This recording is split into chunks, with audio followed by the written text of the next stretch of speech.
ಕೇಳುತ್ತಿದ್ದೀರಾ ಮಾಹಿತಿ ಖಜಾನೆಯ ಕಾರ್ಯಕ್ರಮಗಳನ್ನು.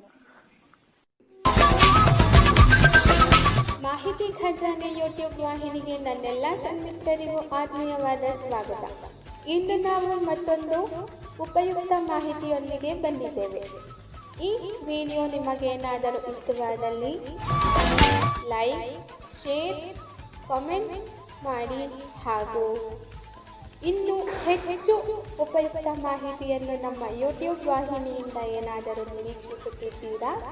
ನಿರೀಕ್ಷಿಸಿದಲ್ಲಿ bell icon ಅನ್ನು ಕ್ಲಿಕ್ ಮಾಡುವುದರ ಮೂಲಕ ಸಬ್ಸ್ಕ್ರೈಬ್ ಆಗಿ.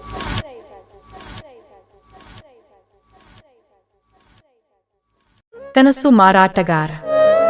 ಒಂದು ಚಿಕ್ಕ ಹಳ್ಳಿಯಲ್ಲಿ ರಾಜು ಎಂಬ ಹುಡುಗ ವಾಸಿಸುತ್ತಿದ್ದನು. ಒಂದು ದಿನ ರಾಜು ಕಾಡಿನಲ್ಲಿ ತಿರುಗಾಡುತ್ತಿದ್ದಾಗ ಕನಸು ಮಾರಾಟಗಾರ ಎಂಬ ಒಂದು ಚಿಹ್ನೆಯನ್ನು ನೋಡಿದನು. ಕುತೂಹಲದಿಂದ ಅವನು ಚಿಹ್ನೆಯನ್ನು ಅನುಸರಿಸಿದನು ಮತ್ತು ಒಂದು ಸಣ್ಣ ಗುಹೆಯನ್ನು ಕಂಡುಕೊಂಡನು. ಗುಹೆಯೊಳಗೆ ಅವನು ವಯಸ್ಸಾದ ವ್ಯಕ್ತಿಯು ಕುಳಿತಿರುವುದನ್ನು ಕಂಡನು. ನೀವು ಕನಸು ಮಾರಾಟಗಾರರೇ? ರಾಜು ಕೇಳಿದನು.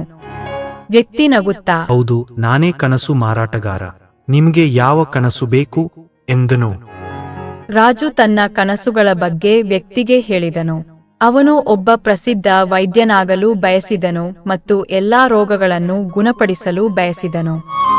ವ್ಯಕ್ತಿ ತಲೆಯಾಡಿಸಿದನು. ನಿಮ್ಮ ಕನಸು ಚೆನ್ನಾಗಿದೆ, ಆದರೆ ಕನಸುಗಳಿಗೆ ಬೆಲೆ ಇದೆ. ನಿಮ್ಮ ಕನಸು ನನಸಾಗಲು ನೀವು ನಿಮ್ಮ ಅಮೂಲ್ಯವಾದ ವಸ್ತುವನ್ನು ನನಗೆ ನೀಡಬೇಕು ಎಂದನು. ರಾಜು ಯೋಚಿಸಿದನು. ಅವನ ಬಳಿ ಅಮೂಲ್ಯವಾದ ವಸ್ತು ಏನೂ ಇರಲಿಲ್ಲ. ಕೊನೆಗೆ ಅವನು ತನ್ನ ನೆಚ್ಚಿನ ಆಟಿಕೆ ಕಾರನ್ನು ವ್ಯಕ್ತಿಗೆ ನೀಡಲು ನಿರ್ಧರಿಸಿದನು. ವ್ಯಕ್ತಿ ಆಟಿಕೆ ಕಾರ್ ಅನ್ನು ತೆಗೆದುಕೊಂಡು ನಿಮ್ಮ ಕನಸು ನನಸಾಗಲಿ ಎಂದನು. ಅಂದಿನಿಂದ ರಾಜು ತನ್ನ ಅಧ್ಯಯನದಲ್ಲಿ ತುಂಬಾ ಶ್ರದ್ಧೆ ವಹಿಸಲು ಪ್ರಾರಂಭಿಸಿದನು. ಅವನು ವೈದ್ಯಕೀಯ ಶಾಲೆಗೆ ಸೇರಿದನು ಮತ್ತು ಅತ್ಯುತ್ತಮ ವೈದ್ಯನಾದನು. ಅವನು ಎಲ್ಲಾ ರೋಗಗಳನ್ನು ಗುಣಪಡಿಸಿದನು ಮತ್ತು ಜನರ ಜೀವವನ್ನು ಉಳಿಸಿದನು. ರಾಜು ತನ್ನ ಕನಸನ್ನು ನನಸಾಗಿಸಲು ತನ್ನ ಅಮೂಲ್ಯವಾದ ವಸ್ತುವನ್ನು ತ್ಯಾಗ ಮಾಡಿದ್ದಕ್ಕೆ ಸಂತೋಷಪಟ್ಟನು. ಅವನು ಕಲಿತ ಪಾಠವೆಂದರೆ ಯಾವುದೇ ಕನಸನ್ನು ನನಸಾಗಿಸಲು ಶ್ರಮ ಮತ್ತು ತ್ಯಾಗ ಬೇಕಾಗುತ್ತದೆ.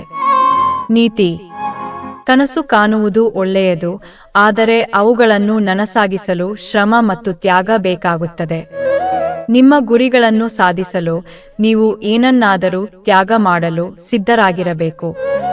ಕಠಿಣ ಪರಿಶ್ರಮ ಮತ್ತು ಸಮರ್ಪಣೆಯಿಂದ ನೀವು ಯಾವುದೇ ಕನಸನ್ನು ನನಸಾಗಿಸಬಹುದು.